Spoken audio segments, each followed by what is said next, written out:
So you're about to turn 73, or you just did, and you're wondering, I got to start taking these required minimum distributions or RMD, and how does that all work? Well, for most people, it's based on the IRS life expectancy tables. However, if your spouse is 10 years younger than you actually go and calculate the required minimum distribution based on your joint life expectancy. As a result, the RMD will be smaller than if you use the standardized table. The same rules apply to employer-sponsored plans, with one exception, and that is if you're still working at 73. You can avoid taking the RMD as long as you're still working and you own less than 5% of the company you're working for. Now, if you want to take a lump sum distribution, like from your employer sponsored plan, like 401k or stock purchase or profit sharing, it's important you take that lump sum distribution within a 1 year period. Now, keep in mind by doing that, when you report that income, that you're going to have to report it as filing single to the IRS.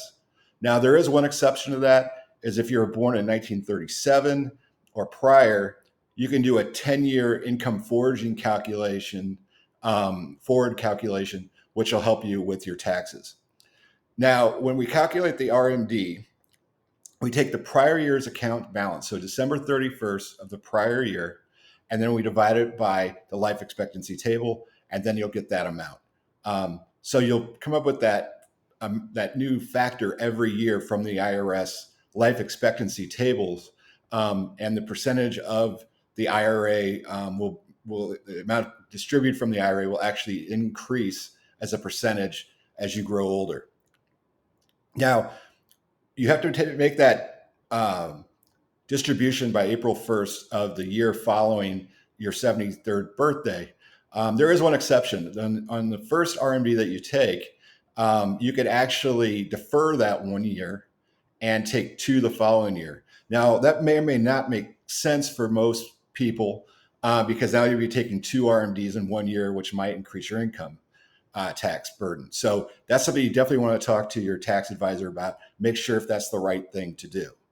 And then lastly, while we're here, we should talk about updating our beneficiary designations. If you have employer-sponsored plans, 401ks, et cetera, you have to name your spouse as the beneficiary. If you don't want to name your spouse as the beneficiary, they have to sign a waiver to being named as beneficiaries. On an IRA, you can name any person that you want as the beneficiary. So with everything, make sure you talk to your tax advisor and make sure you talk to a qualified financial advisor before making any of these decisions. And good luck with your RMDs.